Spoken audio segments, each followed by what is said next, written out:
Chapter 43। Aditya वहां था।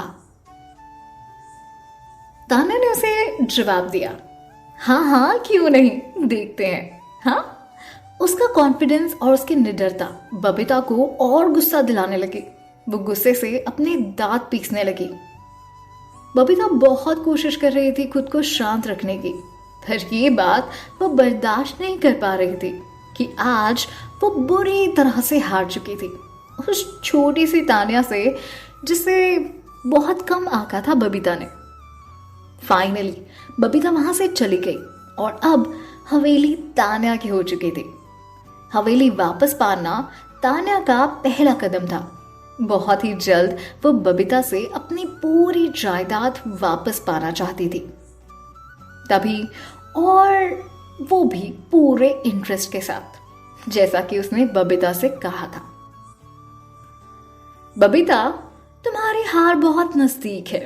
अभी अपने बचे हुए जो कुछ भी थोड़े बहुत दिन है ना, जी लो, जी भर के जी लो। तभी तान्या अपने ख्यालों से बाहर निकली और उसे सामने वाली बिल्डिंग की बालकनी में कोई जाना पहचाना सा चेहरा नजर आया। वो ये देखकर हैरान रह गई कि वो कोई और नहीं, वो तो आदित्य था। दोनों बिल्डिंग्स के बीच इतनी दूरी के बावजूद उनकी आंखें मिली। एक दूसरे को उन्होंने देखा। आदित्य वाइट शर्ट पहने वहां खड़ा था और उसके हाथ में वाइन का ग्लास था। वो उसे बस देखता ही रह गया। सूरज की तेज रोशनी उसकी फिट बॉडी पर यूं ही पड़ती हुई उसे और भी ज्यादा हैंडसम बता रही थी। तान्या को कोई आइडिया नहीं था कि वो कितनी देर से वहां खड़ा सब कुछ देख रहा था। वहां पर जो कुछ भी हुआ, उसने क्या क्या देखा उसे नहीं पता, पर उसे लग रहा था कि उसकी तेज नजर ने शायद आज बहुत कुछ देख लिया होगा।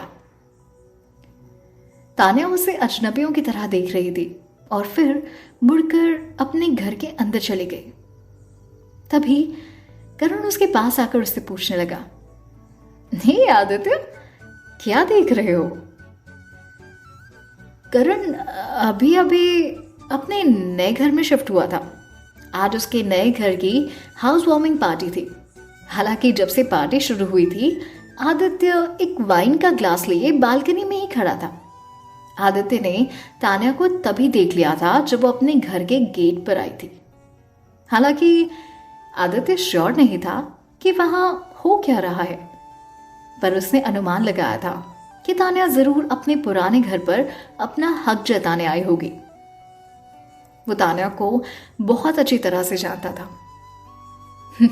ये तो होना ही था, क्योंकि उसकी एक्स वाइफ अब एक अलग ही इंसान में बदल चुकी थी। कॉन्फिडेंट थी, अपने मकसद में क्लियर थी और जो चाहती थी वो कर सकती थी। उसका बदला हुआ बिहेवियर हॉस्पिटल में ऑलरेडी उसे हैरान कर चुका था, पर आज वो ये देखकर और भी ज्यादा हैरान हो गया जब उसने देखा कि तान्या ने सक्सेसफुली अपने घर पर अपना हक वापस पा ही लिया था। वो मन ही मन सोच रहा था, इससे क्या हो गया है?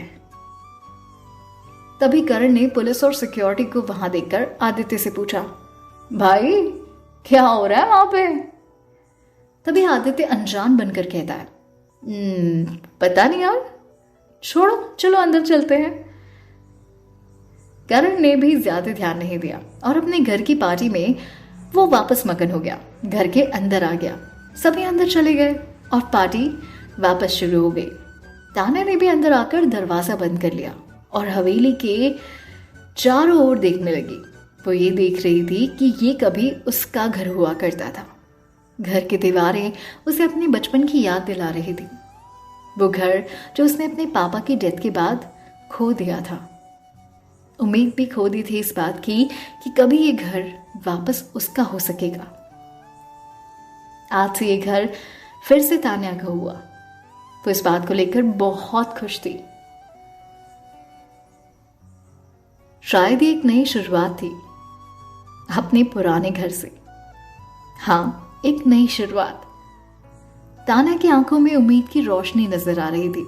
उसे लग रहा था कि इसी तरह वो अपनी पूरी प्रॉपर्टी एक दिन वापस जरूर लेगी और सब कुछ पाने के बाद इतनी काबिल हो जाएगी कि उसे अपने पुराने दिन याद करने की जरूरत नहीं पड़ेगी और उसे अपने बेटे की कस्टडी के लिए एक मौका मिल जाएगा। वो आरव की कस्टडी ले सकेगी। माना रास्ता बहुत लंबा और कठिन था, पर ऐसा लग रहा था जैसे वो अपनी मंजिल तक जरूर पहुंचेगी। हवेली में चारों तरफ देखने के बाद उसने ताला बनाने वाले को बुलाया और सारे ताले चेंज करवा दिए। पर यह तो बस शुरुआत थी। अभी भी उसके पास बहुत सारे काम थे। उसे कुछ लोगों को बुलाकर बबीता का सारा सामान बाहर फेंकवाना था और वो सोच रही थी कि एक अच्छे से पेंट के बाद ये घर फिर से नया हो जाएगा। जाने से पहले तान्या ने सब कुछ अरेंज करवाकर चैन की सांस ली। सब कुछ अरेंज करवाया और उसके बाद कुछ खाने के लिए बनाया। घर में थोड़ी ही दूर जाकर उसे अपने पीछे एक कार के आने की आवाज आई। आज उसे बहुत सारे काम करने थे। वापस हॉस्पिटल भी तो जाना था, चाचा को देखने के लिए, प्रखर को सब कुछ बताने के लिए और उन्हें ये बताने के लिए कि अब उन्हें उस पुराने मोहल्ले में रहने की जरूरत नहीं थी, क्योंकि अब उनके पास उनका अपना घर है।